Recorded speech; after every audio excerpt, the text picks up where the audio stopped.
to get a good Wi-Fi signal. John, where do you want us to all stand when we're talking? Would that be the microphone? No, it would be one of these mics. This guy. Will the Zoom catch that? No. Well, yeah, when you're presenting, yes, it will. I mean, if you're over here, it's going to... This is the camera. And so yes.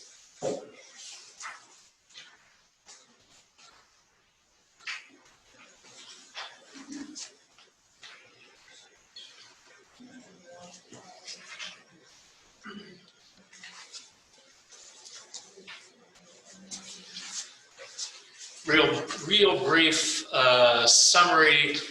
This process started last summer. A mission task force was appointed by the session, and when they started, they had every intention of calling a full-time pastor, but through their discussions and prayer and looking at information provided with the help of presbytery leadership, came to the conclusion that they wanted to recommend that the church go to part-time ministry. And that was taken to the session. The session voted unanimously to do that. When that word was published in the church, there was some question and concern as to whether that would spell the death of the church, the slow death of the church. And so that discussion has been going on.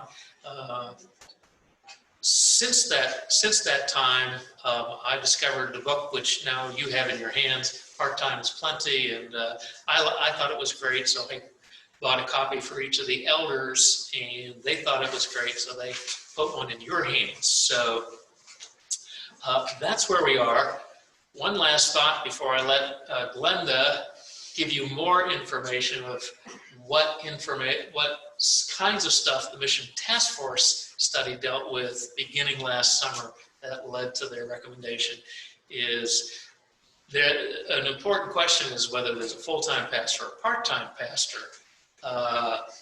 but the real question is what needs to happen for the church to thrive, not just survive, but to thrive.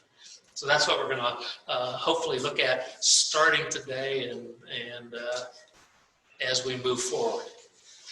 You want me to advance the slides? Yes, please.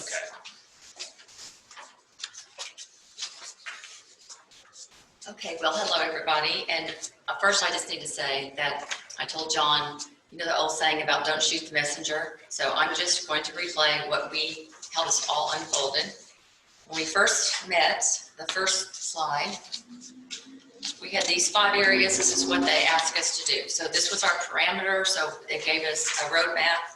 I'm not going to read them to you. I hate when people read a slide. So basically, these are the 5 questions. The second question, what's going on in our church or not going on in our church? We discussed that.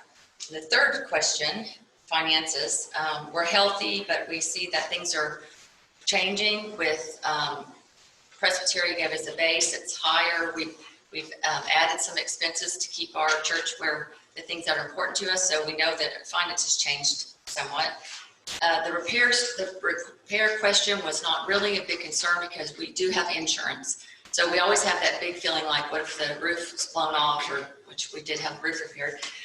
But we do have insurance as a church, and we're really have a new insurance policy discussion about the kitchen because we are not at the capacity of the kitchen that we used to be. So we probably that'll be changed. The finances, we're kind of maxed out on, it says finances level health. We're kind of maxed out on our, we're starting to lose funds basically, but that's, so on the next slide, hey Patty. Hi. On the next slide, this one, now all this information was given to us by Presbytery, and it was they have a computer program where it was a 3-mile radius around Ennis. I know some of us live farther out than that, but this was our 3-mile radius of and it's called Our Community. And if you look at, this is our demographic breakdown. Couple things that stood out for me is if you added up the races, we are definitely minority in Ennis now. We are 44.6%, and if you add everybody else together, it's 55.4%.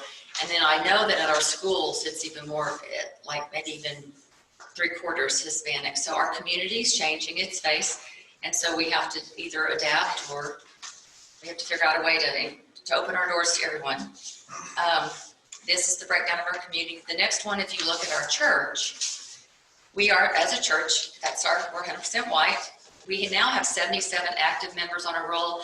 When I first took over as clerk, I think there was 118 or 19. That's how delinquent the roll had been taken care of. So we cleaned things up.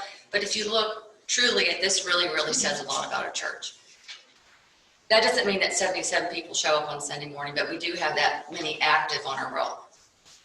We have about 60 that I would say are active. You can see what's your age group, but you can see the deficit in the younger crowd.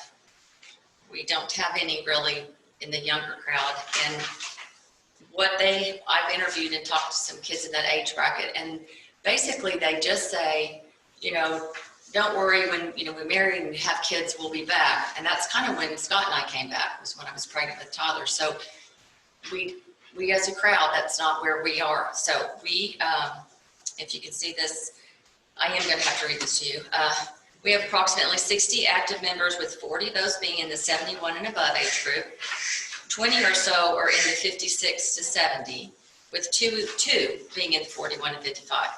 The rest of the groups are absent except for Christmas and Easter holidays. The 20s and 30s are working, and most come back to church upon marriage and or starting a family. The majority of our children have moved out of Ennis. We do not have an active children's or young adult program. We do have, though, a generous group of givers, but if you look, we are starting to get to work in a deficit. Okay, the next one, this is, to me, this page just sums us up as our church.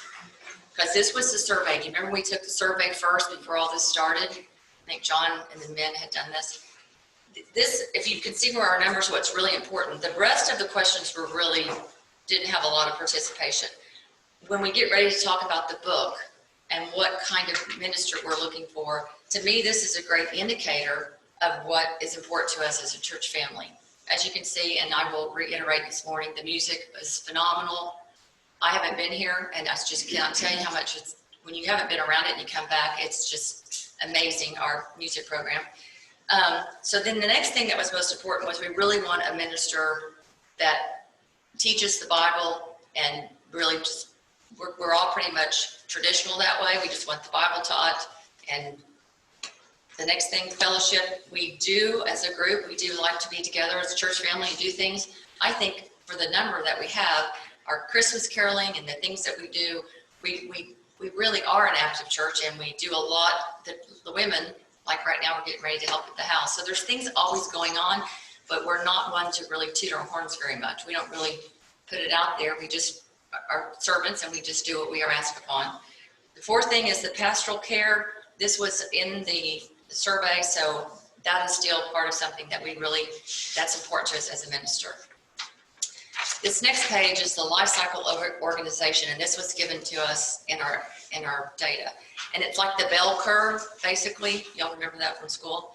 So at the very bottom, you have the birth, it comes infancy, adolescence, prime.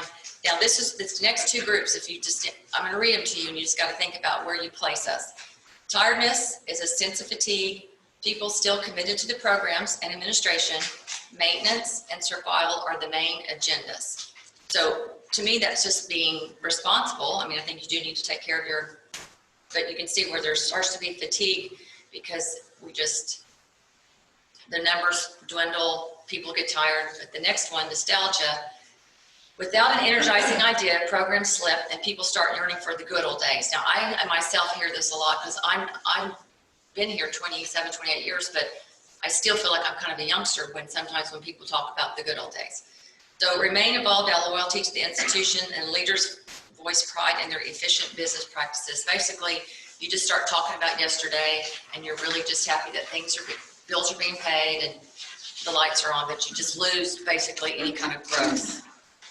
This next one, bureaucracy, this one, maintain turf, and the word is prerogatives. People ask me about that, but that means it's a group or an individual in the group that's basically just their way or their highway, and they don't really want to listen to other things going on because they're just, it's like kind of closed-minded. All that remains are important are the structures, rules, and policies. Basically, that's just like, this is how we've always done it.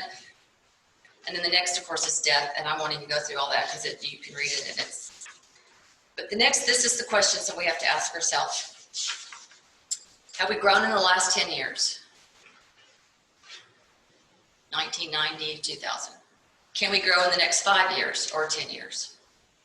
And then, yes, I'm willing to change and accept and try new ideas, step outside of what we've always done, which is back to that one, the thing we just talked about on the other slide.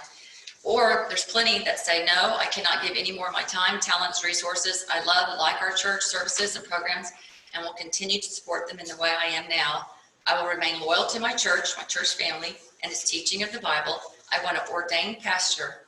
That was very important to the whole group to fill the pulpit, full-time or part-time. Pros and cons, of course, you can see this.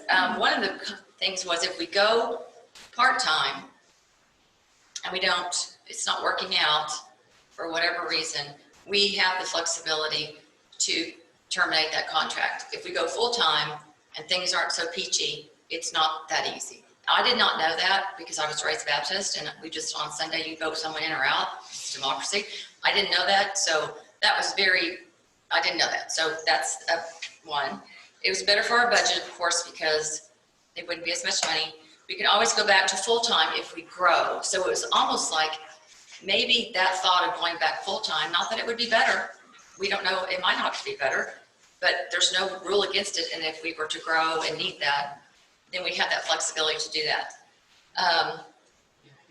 This current pastor in the past, they concurred that there really wasn't enough work for a full-time pastor. So that was, we felt like was important for us to ask their opinion. We asked both